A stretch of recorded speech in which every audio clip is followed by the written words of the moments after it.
Alhamdulillahi Rabbil Alamin. Wa bihi nasta'in ala umuri dunya waddin. Salatan wa salaman ala rasulil amin wa ala alihi wa sahbihi ajma'in. Subhanaka la ilma lana illa ma 'allamtana innaka antal alimul hakim. Wa la hawla wa la quwwata illa billahil aliyyil azim. Allahumma ja'alna minal ladzina yastami'una al-qawl fayattabi'una ahsanah. Wa ma taufiqi illa billah, alaihi tawakkaltu wa ilaihi unib. Summa amin. Amma ba'du. Tuan-tuan dan puan-puan muslimin dan muslimat yang dirahmati Allah Subhanahu wa taala sekalian, alhamdulillah, syukur kehadirat Allah Subhanahu wa taala dengan limpah dan kurnia-Nya. Pada malam ini kita dah pun masuk malam yang ke-24 daripada malam bulan Ramadan dari tahun 1446 Hijriah. Alhamdulillah. Mudah-mudahan segala amalan yang kita lakukan, sama ada amalan sunat ataupun amalan wajib, kewajiban berpuasa di waktu siang Ramadan, kewajipan kita sembahyang sehari semalam 5 waktu, bukan saja dalam bulan Ramadan, malah dalam bulan-bulan lain. Malah tuan-tuan, dalam bulan Ramadan ini juga ada satu lagi kewajipan yang mesti kita tunaikan bersama, iaitu kewajipan mengeluarkan zakat fitrah. Alhamdulillah, terhimpun di dalam bulan Ramadan ini hampir boleh kita kata 4 daripada 5 rukun Islam. Satu lagi itu apa? Syahadah. Syahadah yang perlu sentiasa kita jaga elok-elok. Mudah-mudahan hidup kita berteraskan kepada syahadatul Islam, syahadatul iman, dan mati kita juga adalah atas kalimah syahadah la ilaha illallah. Tuan-tuan dan puan sekalian, sebelum kita melaksanakan solat tarawih pada malam ini, marilah terlebih dahulu kita merenung sejenak kepada hadis Nabi sallallahu alaihi wasallam yang membicarakan tentang amalan yang boleh membawa kita, atau amalan yang boleh menjadi asbab untuk kita memperolehi syurga Allah Subhanahu wa taala. Sebuah hadis daripada Abdullah bin Mas'ud radhiyallahu taala anhu, anin Nabi sallallahu alaihi wasallam qala. Hadis daripada Ibnu Mas'ud, atau nama penuhnya Abdullah bin Mas'ud. Dia berkata, Nabi sallallahu alaihi wasallam bersabda, inna sidqa yahdi ilal birri. Sesungguhnya bercakap benar itu membawa kepada kebaikan. Wa innal birra yahdi ilal jannah. Dan kebaikan membawa ke syurga. Wa innar rajula la yasduqu hatta yuktaba 'indallahi siddiqa. Sesungguhnya seorang lelaki itu apabila selalu bercakap benar, sehingga ditulis di sisi Allah Subhanahu wa taala sebagai siddiq. Wa innal kadhiba yahdi ilal fujur. Dan sesungguhnya dusta membawa kepada keburukan. Wa innal fujura yahdi ilan nar. Dan keburukan itu membawa ke neraka. Wa innar rajula la yakzibu hatta yuktaba 'indallahi kadzdzaba. Sesungguhnya seorang itu apabila selalu berdusta, sehingga ditulis di sisi Allah sebagai kadzdzab, yakni orang yang kuat berdusta. Hadis sahih muttafaqun alaih, riwayat Imam Bukhari dan Muslim. Tuan-tuan dan puan-puan yang dirahmati sekalian, dalam hadis ini Nabi sallallahu alaihi wasallam menyebutkan kepada kita amalan ahli syurga dan amalan ahli neraka. mulanya Nabi menyebut tentang perihal amalan ahli syurga, iaitu amalan as-sidqu, bercakap benar. As-sidqu makna bercakap benar. Di mana kita sentiasa minta kepada Allah Subhanahu wa taala, ihdinas siratal mustaqim, ya Allah, tunjukkanlah kepada kami jalan yang lurus, jalan yang benar. Jalan siapa? Siratal ladzina an'amta alaihim, yaitu jalan mereka yang engkau kurniakan nikmat. Siapa mereka itu? Minan nabiyyina was-siddiqina wasyuhada'i was-salihin. Tergolong di kalangan an'amta alaihim, mereka yang diberikan nikmat oleh Allah Ta'ala itu adalah 4 kumpulan. Yang pertama ialah minan nabiyyin, golongan para nabi. Yang kedua as-siddiqin, golongan yang benar. Yang kita akan bicarakan pada malam ini, kumpulan yang kedua daripada golongan manusia yang diberikan nikmat oleh Allah Subhanahu wa taala berpanjangan ketika hidupnya di dunia ataupun nanti di hari akhirat kelak. Kumpulan yang ketiga wasyuhada, golongan yang mati syahid. Dan yang keempatnya golongan soleh, golongan solehin, golongan yang baik-baik, yang melakukan ketaatan kepada Allah Subhanahu wa taala. Sesungguhnya benar itu yahdi ilal bir, membawa kepada kebaikan. Al-bir maknanya kebaikan. Kebaikan pada pandangan Allah Ta'ala dan kebaikan juga pada pandangan manusia. Orang yang cakap benar ini, contoh teladannya ialah Nabi Muhammad sallallahu alaihi wasallam, sehingga disebut baginda sebagai as-sadiqul amin, seorang yang benar, lagi seorang yang beramanah. Benar pada perkataan, benar pada perbuatan Nabi sallallahu alaihi wasallam. Imam Ghazali rahimahullahu taala menyenaraikan hakikat benar dalam 5 perkara. Dia sebut kata as-sidqu, benar itu pada 5 perkara mengikut pandangan daripada Al-Imam Al-Ghazali. Pertama, beliau kata benar di dalam tutur kata, yakni benar pada perkataan-perkataan kita. Jangan belajar cakap bohong. Cakap bohong tiba-tiba jadi sungguh orang percaya. Dia jadi sonok dengan bohong. Akhirnya dia akan suka terus berbohong. Sebab itu jangan kita belajar berbohong. Pesan dekat diri kita, pesan dekat isteri kita, pesan ke anak-anak kita, jangan bohong. Sebab apa tuan-tuan? Hal yang kedua dalam hadis yang kita bicarakan pada malam ini, Nabi sebut bahawa sesungguhnya orang yang berbohong itu yahdi ilal fujur. Berbohong itu membawa kepada al-fujur, yakni keburukan. Dan keburukan itu pula membawa kepada neraka. Na'udzubillahi min zalik. Walaupun di sana ada 3 keadaan yang diharuskan oleh Islam untuk kita berbohong. Yang pertamanya di dalam peperangan. Yang keduanya ketika kita mendamaikan 2 orang saudara kita yang sedang berkelahi. Dan yang ketiga, berbohongnya seorang suami terhadap isteri atas tujuan untuk mengembirakan hati isteri. Nombor 3 tu kena bahas panjang pada siri kuliah-kuliah bulanan. Sekian harap kalau. Baik. Bohong membawa kepada fujur. Fujur maknanya keburukan.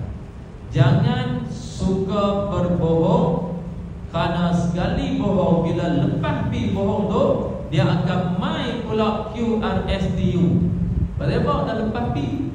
Kan lepas pi bohong hak nombor 1, dia akan jadi seronok untuk berbohong. Maka sebab itulah saya pesan sekali lagi untuk diri saya, tuan-tuan dan puan, ajaklah diri kita untuk sentiasa bercakap dengan percakapan yang benar. Yang disebut oleh Imam Ghazali tadi, bahawa hakikat kebenaran itu dalam 5 perkara. Bermula yang pertamanya ialah benar dalam tutur kata. Yang kedua, benar dalam niat dan tujuan. yaitu mengikhlaskan niat. Jika niat bercampur aduk dengan dorongan nafsu, nescaya rosaklah kebenaran niat di dalam hati dan jadilah dia seorang yang pendusta. Ini yang kedua, yaitu benar di dalam niat kita. Makna niat ni apa yang tertera, terlintas dalam hati kita mesti benar. Tidak ada siapa yang mengetahui akan niat kita, tuan-tuan, melainkan Allah Subhanahu wa taala sahaja. Dan siapa lagi? Dan kita yang menjadi pemilik kepada hati. Kita tahu apa yang tersirat atau perkara yang paling kecil sekali yang dikehendaki oleh hati kita. Kerana tempat niat itu adalah di dalam hati. Maka jaga elok-elok. Benar yang keduanya ialah benar di dalam niat kita. Yang ketiga, benar dalam keazaman, yaitu membulatkan niat semasa melakukan amalan dengan sekuat-kuat azam. Benar dalam keazaman. Keazaman ni makna satu keinginan untuk kita melakukan sesuatu.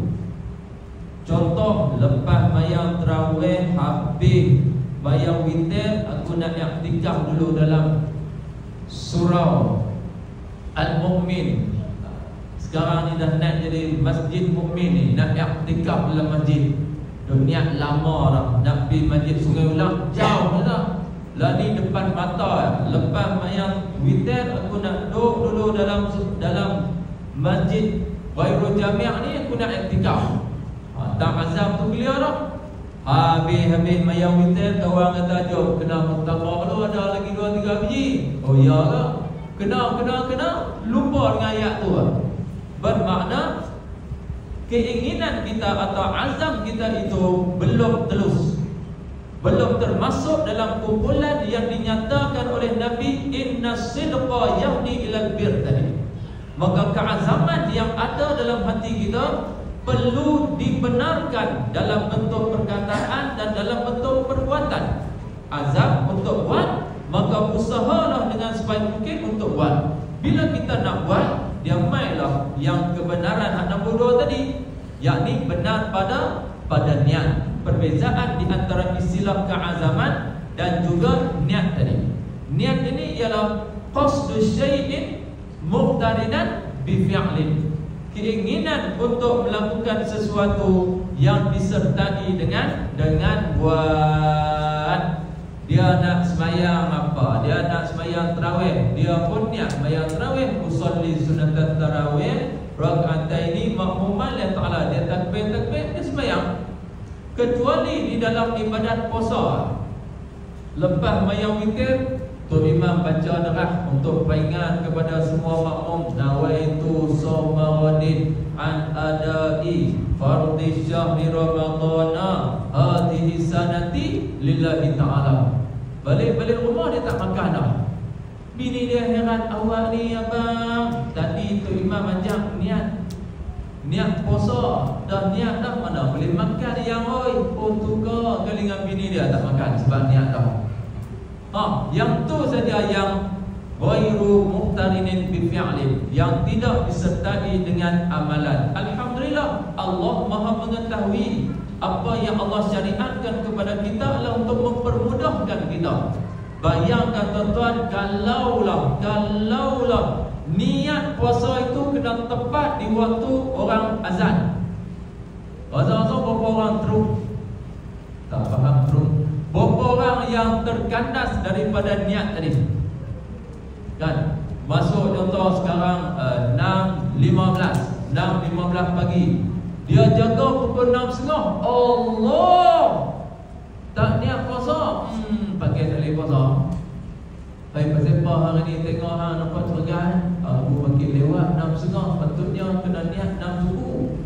Tapi alhamdulillah Allah permudahkan urusan kita, khususnya di dalam ibadat puasa boleh niat awal. Alhamdulillah, syukur nikmat Allah. Itu nombor 3, benar pada keazaman. Yang keempatnya ialah benar dalam menepati janji kepada Allah Subhanahu wa taala. Seperti bapa saudara Sayyidina Anas bin Malik yang bernama Anas bin Nadhr radhiyallahu taala anhu, beliau yang tidak turut serta di dalam peperangan Badar telah berjanji akan berjuang bermati-matian jika Allah mentakdirkan berlaku peperangan lagi selepas peperangan Badar. Apabila berlaku peperangan Badar, pada tahun berikutnya beliau segera mengotalkan janjinya itu dan akhirnya beliau gugur syahid dan didapati lebih dari 80 luka di badannya.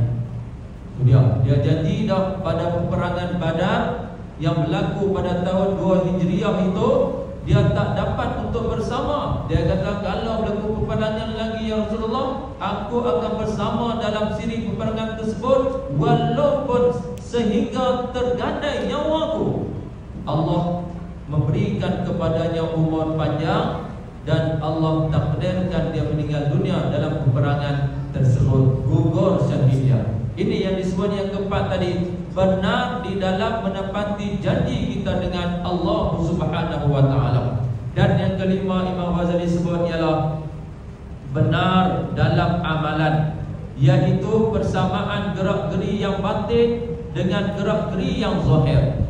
Apa yang kita zahirkan ini tuan-tuan, pastikan ia bertepatan juga dengan apa yang ada di dalam hati kita. Karena apa yang diungkapkan oleh lidah itu adalah sebenarnya menzahirkan apa yang tersirat di dalam hati. Sama juga dengan anggota-anggota badan kita.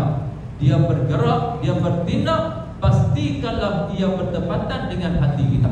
Sekiranya berlaku di sebalik, itulah kumpulan manusia yang Allah sebut fidarkil asfali minan nar, akan mendapat neraka Allah Subhanahu wa taala, tempat yang paling bawah yang hampir sekali dengan api, adalah golongan yang disebut dengan golongan munafik. Hatinya lain, perbuatannya lain pula.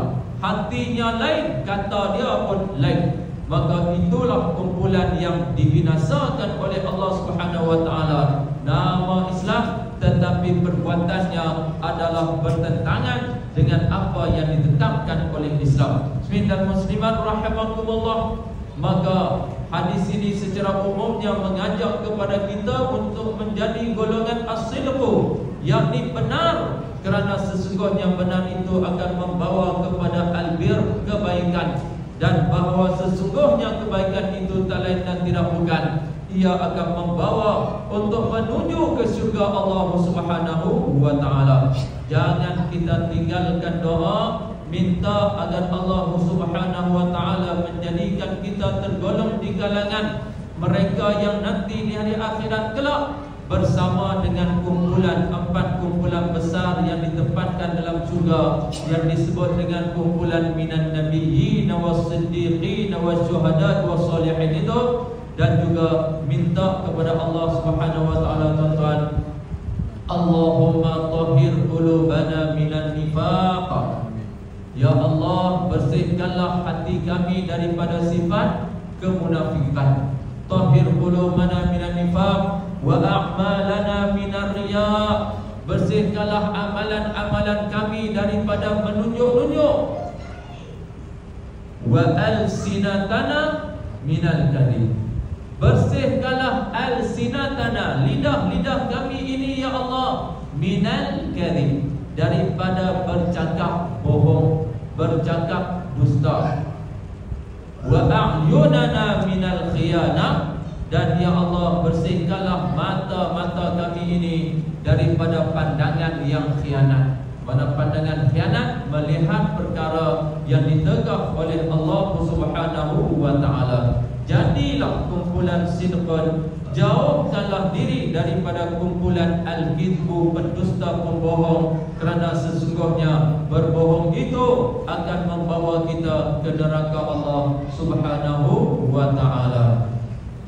Wallahu a'lam. Cukup sekadar itu untuk renungan bersama sebuah hadis yang mengajak diri saya, tuan-tuan dan puan-puan sekalian, untuk melaksanakan atau menyempurnakan amalan yang akan menjadi asbab atau punca untuk kita memperolehi syurga Allah Subhanahu wa taala. Tidak cukup dengan sekadar kita memohon, kita berdoa kepada Allah, tetapi mesti kita susuli dengan bentuk praktikal, dalam bentuk pelaksanaan, sama ada melalui perkataan ataupun perbuatan, agar apa yang tersirat di dalam hati kita itu, yakni iman, disempurnakan dengan amalan-amalan yang soleh. Kerana untuk memperolehi syurga Allah, tak lain dan tak bukan Allah jelaskan, innal ladzina amanu wa 'amilus solihat kanat lahum jannatul firdausi nuzula. Dia kena beriman, dia kena melakukan amalan-amalan yang soleh.